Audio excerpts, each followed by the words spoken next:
Learned about is using the annotation of the text technique in order to make sense of an unfamiliar text.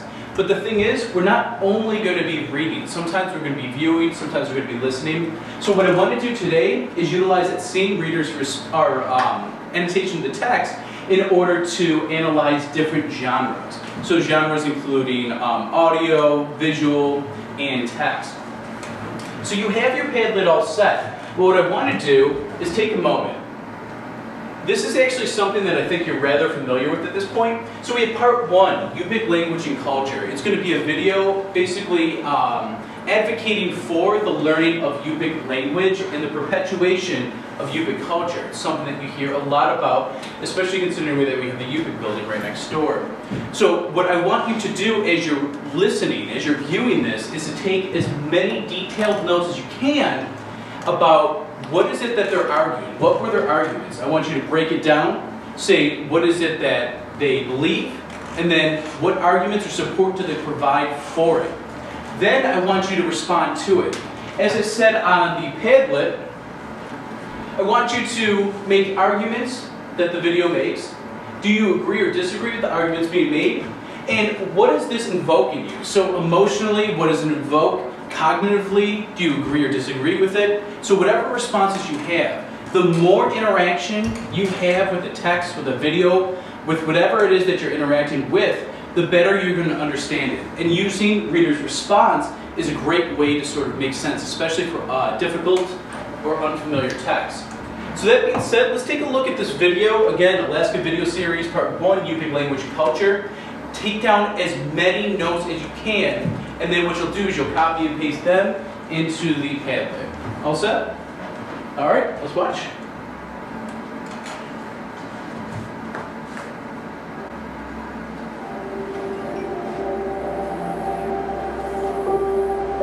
For the locals of Southwest Alaska, life is full of beauty, hardship, a long cultural history, and the vibrant realities of existing in a remote region. All right, so we're provided with 2 key arguments. One is going to be the intervention of basically whites or colonialists in Alaska. We have the talking about the Pebble Mine and the influence of basically corporations in Alaska. So they talked about that, but they also talked about the perpetuation of the Yupik language and inevitably the deterioration of the language through time. So again, just like we did yesterday, I want to take a second because we're supposed to read 3 times. I want to watch twice. Those are 2 major arguments that are being made. 1 in favor of the Yupik language, 2 in favor of basically keeping the landscape clean and pure.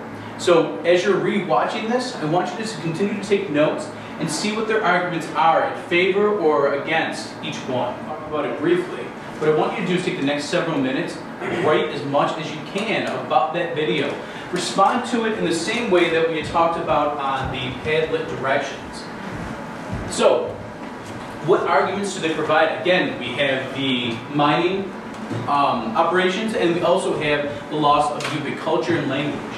But additionally, I want you to agree or disagree with the arguments being made. Again, reader's response is about you interacting with the text in a meaningful way. Not only does it provide me with a little bit of information about how you're comprehending the text so that I can help you out, but it also improves your comprehension because you're interacting with it in a meaningful way that makes sense to you.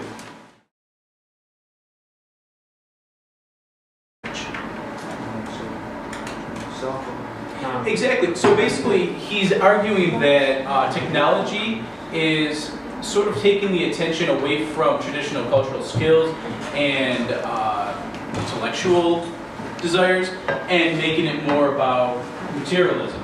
The argument that the elders is making is how the kids are using too many cell phones and they can't learn their Yupik language. Good. So I want you to take a look at your story. What we're going to do now is read the story how many times?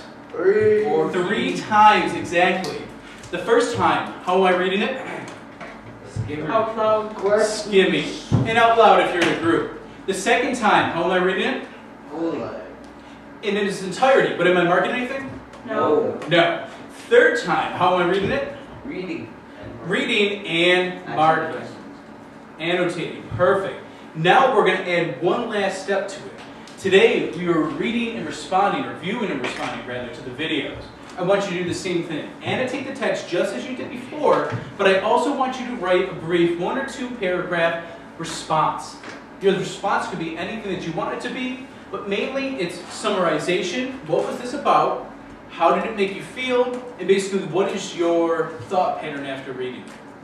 So it might be for the Antarctica one about, wow, I'm amazed that this individual was able to swim the Antarctic, or something of that sort. I just want you to read, analyze, and respond to it. So Harley Leo, why is it that we might have roses in a parachute? Love. Love. So we have that love. What is it a parachute does? Falling in love. Someone who's trying to make love. I actually really like that interpretation though. Falling in love. Get it? Parachute falling. Pretty good. So we did the first reading. Now the second reading. What are we reading for? Read. Fun, entertainment, and just to get an idea about what the story is about. So, let's read it. No one is allowed to... Alright, so we already read the story. We previewed it. We read the story. So what are we doing now? Rereading. We're rereading. So prior to actually reading the story, we had these questions, the critical thinking ones. So, grab your highlighter. What we're going to do is start to go through and break down the questions. So number 1, what are 3 important objects, as Ms. Golden mentioned adjacent as they leave the grounds building at 5 o'clock? So I would highlight 3 important objects.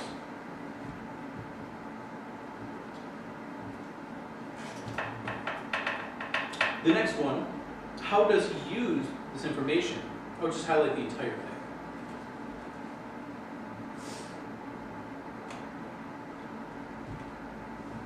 So that gives us an idea about what it is that we're hoping to find in the text. Number 2, who is in love in the main plot of the story? So now this is where it gets a little more difficult. We have the main plot and then we have the subplot. So boy, that's supposed to be left clear and tidy. Drawers must be shut. Multitudinous. Anybody know what that is? No. Let's circle it. Where? Last paragraph. A multitudinous shuffling. A rustling of innumerable